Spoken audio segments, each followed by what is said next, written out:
will be installing this AEM cold air intake on this 2016 STI.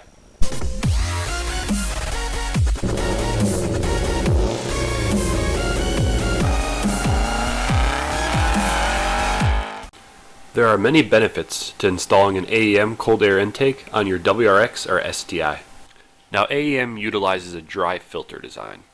Many aftermarket manufacturers utilize an oiled design that requires re-oiling and much more maintenance.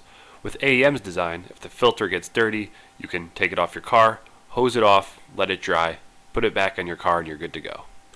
AEM's design relocates the air filter from the engine bay, which is very hot, down into the lower part of the fender, which is able to grab the coldest air possible.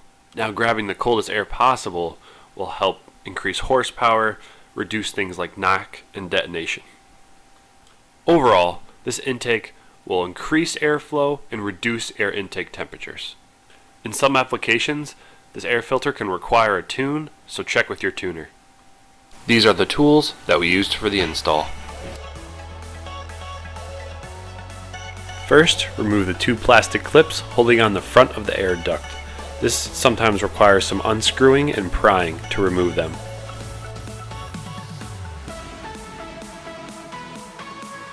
Now you can unplug the mass airflow sensor and gently wiggle the air intake duct until it is free. Now remove the two nuts that hold the stock air box to the fender.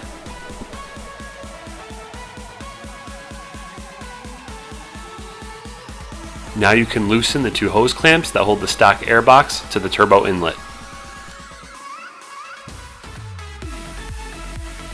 This next bolt is a little difficult to locate as it is under the stock air box along the frame rail.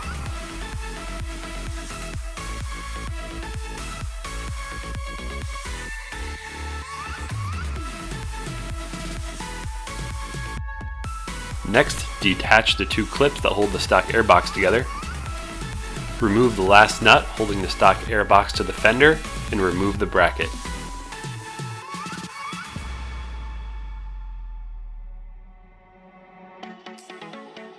Now you can remove the stock air box. We tried a couple different methods, but what seemed to work the best is split the air box in half and remove each piece separately.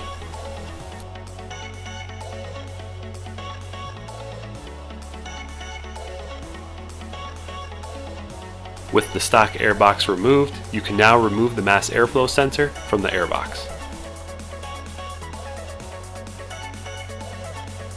Be careful when it's removed because the sensor is delicate. Next, we assembled our new intake, which meant securing the filter with a hose clamp and slotting on the heat shield. Reinstall the mass airflow sensor with the included hex screws.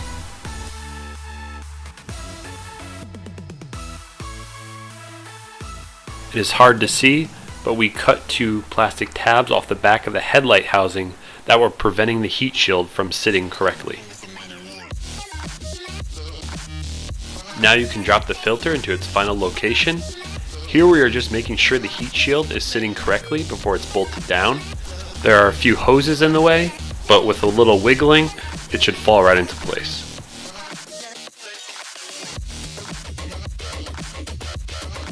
Next, install the bolt that holds the heat shield to the frame rail.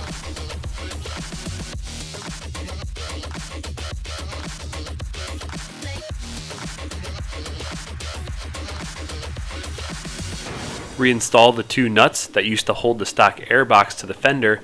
This time they will be securing the top of the heat shield. Next, before connecting the intake and the turbo inlet, slide a hose clamp over each side. Next, install the silicone coupler that holds the intake to the turbo inlet. You can also move the turbo inlet hose clamp into place. We like to use a little soapy water to help ease installation of the new intake into the coupler.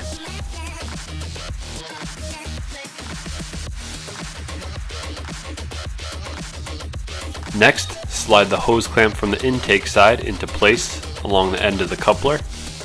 Next, tighten down each hose clamp on the ends of the coupler.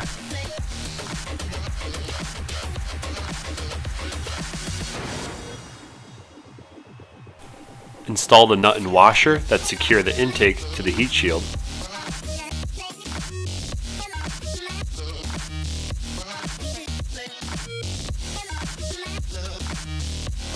Reconnect the mass airflow sensor. Secure the mass airflow sensor wire to the remaining tab with the included cable tie. And finally, trim the excess slack off the cable tie. Now enjoy your new modification. Don't forget about all the extra room in your engine bay now that you're able to delete all this stock equipment.